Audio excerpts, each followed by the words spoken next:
Welcome to Bodcast, the Business of Dentistry podcast, brought to you by Practice Plan. Bodcast delivers the best business advice, real-life stories, and practical hints and tips to make your practice a more profitable and sustainable business. And now, here's your host. Hello and welcome to this episode of Bodcast. My name's Fern from Practice Plan, and today I'm really delighted to be joined with Richard Jones from the Dentist Health Support Trust. Hi, Richard.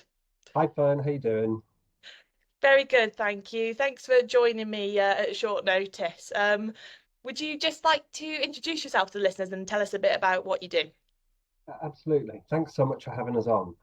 So my name is Richard Jones, and I'm the clinical lead and the national coordinator at the Dentist Health Support Trust.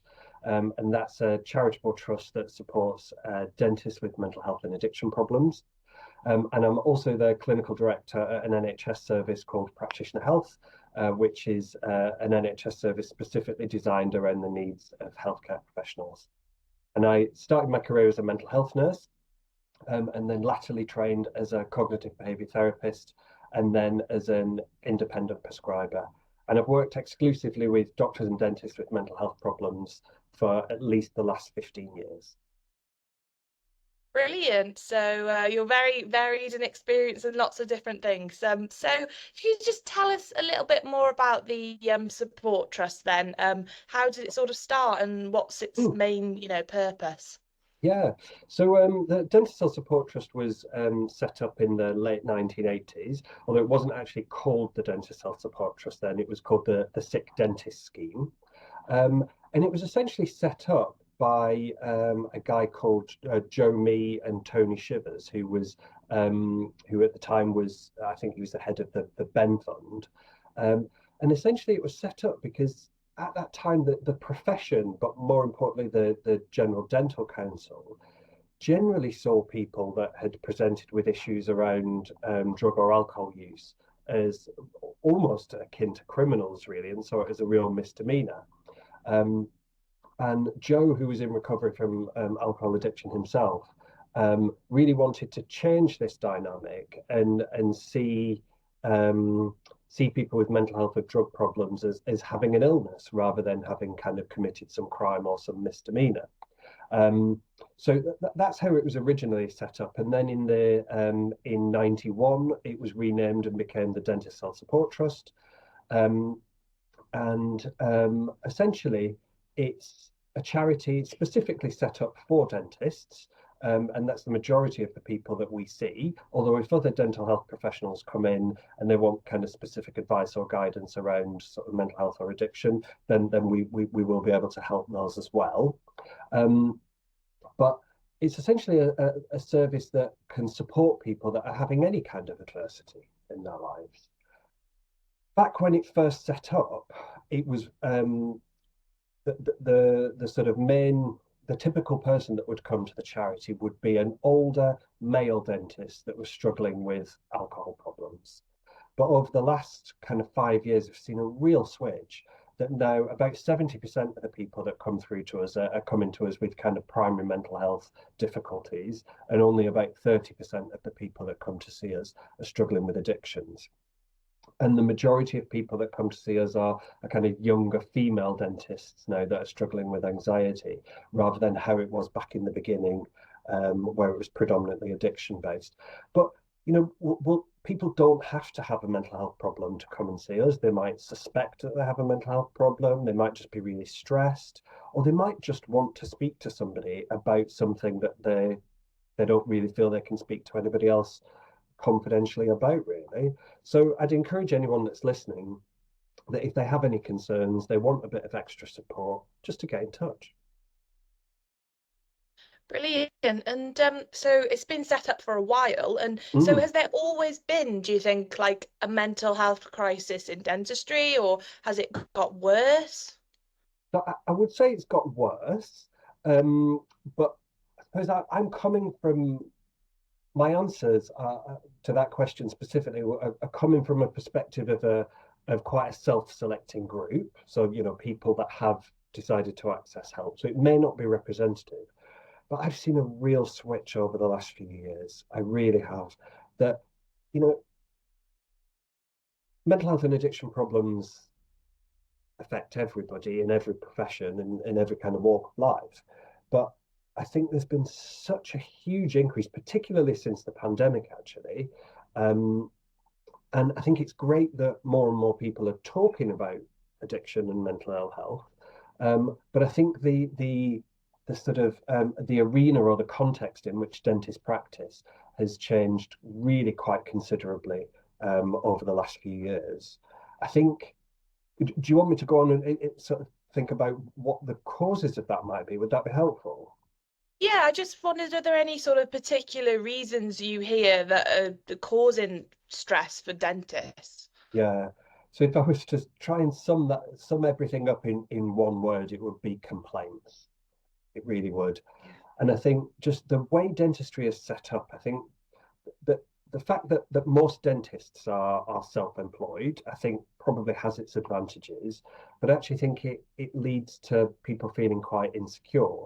And because people are self-employed, they generally have quite minimal access to things such as occupational health and sick pay.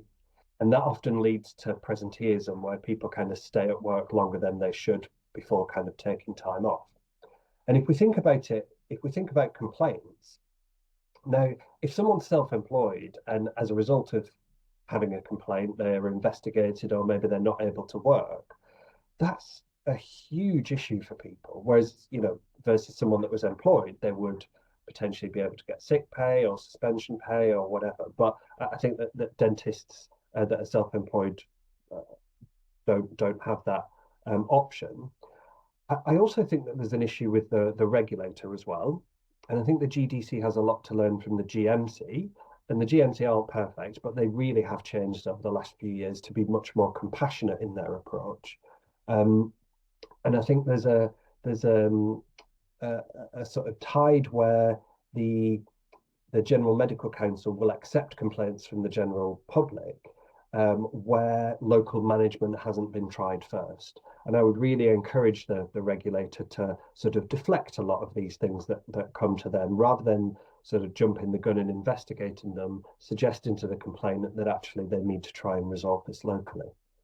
I also think there's an issue with indemnifiers, and I think that there's a real push for people to settle cases rather than to fight them. And I think there's a financial reason for this, because it costs a hell of a lot of money to kind of get these cases through. But I think that has an impact on the dentist's mental health as well, because I think that when a case is settled, even though they might say we're settling and not admitting any fault, but sometimes the dentist might be out of pocket, and there's a sense that they may have done something wrong when a case has been settled.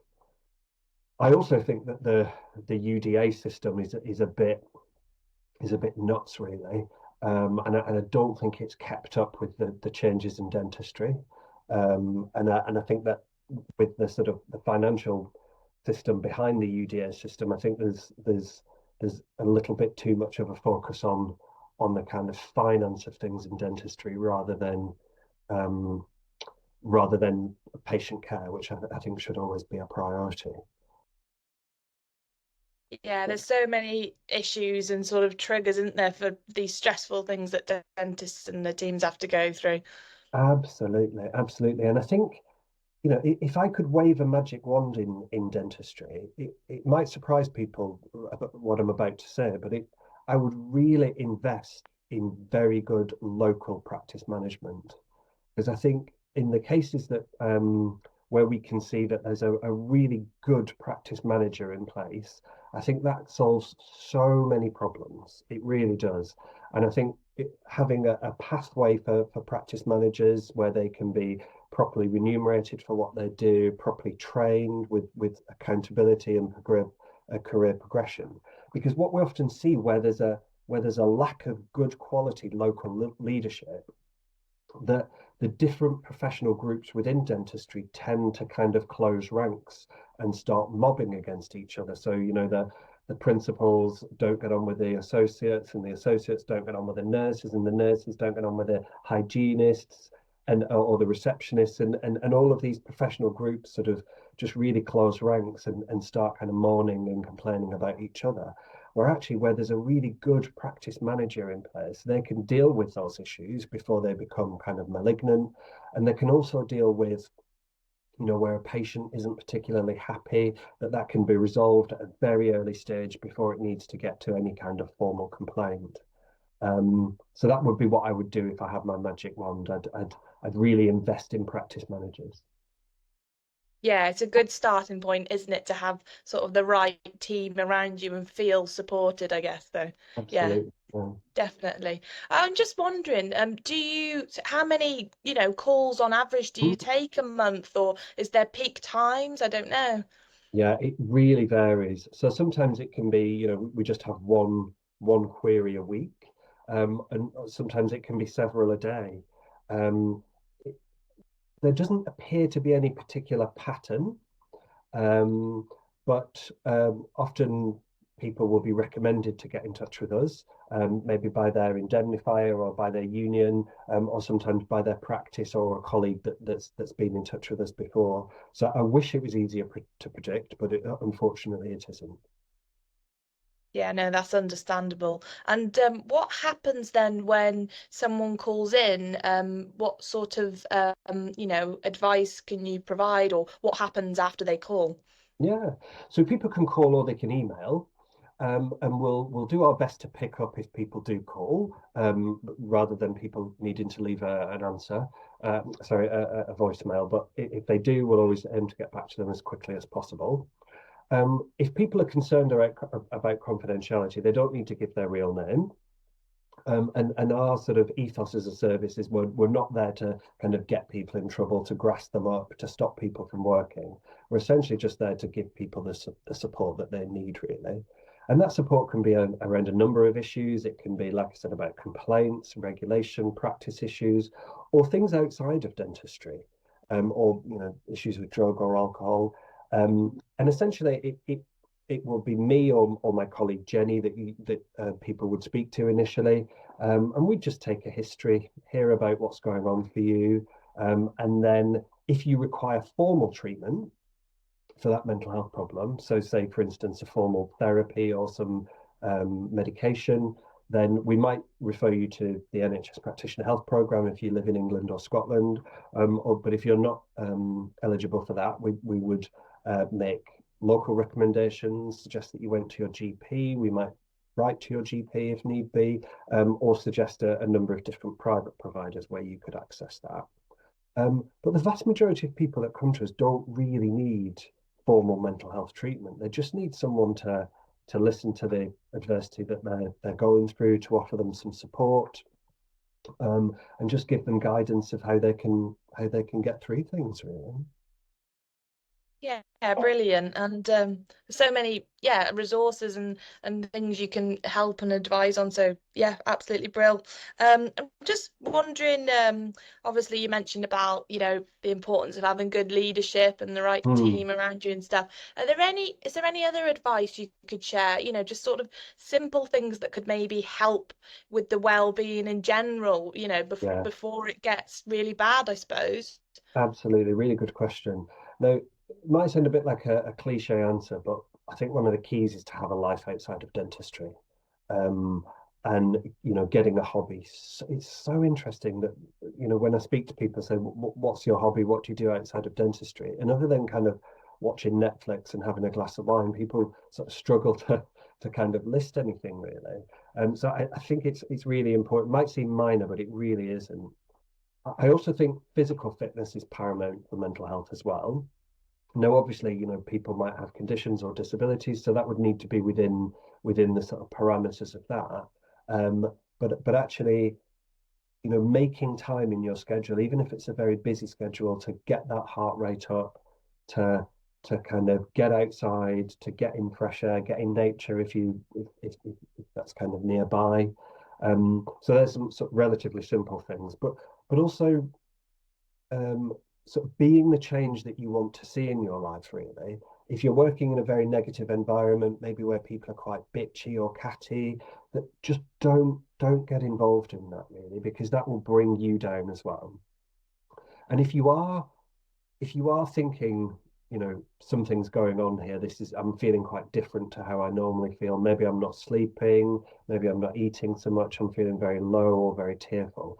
If you're worried that you might have a problem, just go and see someone. That can be your GP, it can be a counsellor, it can be a therapist. It doesn't really matter. But one of the reasons that people might prefer calling a confidential line like DHST is that people are petrified that if they go to their GP and say they're depressed, that the GP will pick up the phone and report them straight to the GDC. I'll tell you now, the GDC don't care if you're depressed.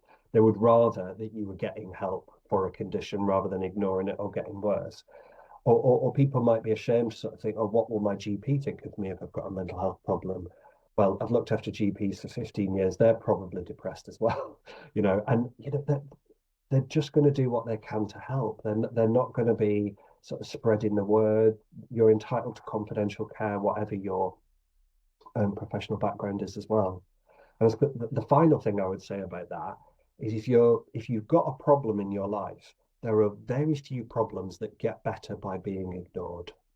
It's sometimes really difficult to make that first step to address something, but if you can challenge a problem in the early stages, it's got so much a better chance of actually being dealt with properly and appropriately, rather than just ignoring it and it becoming a real issue later down the line.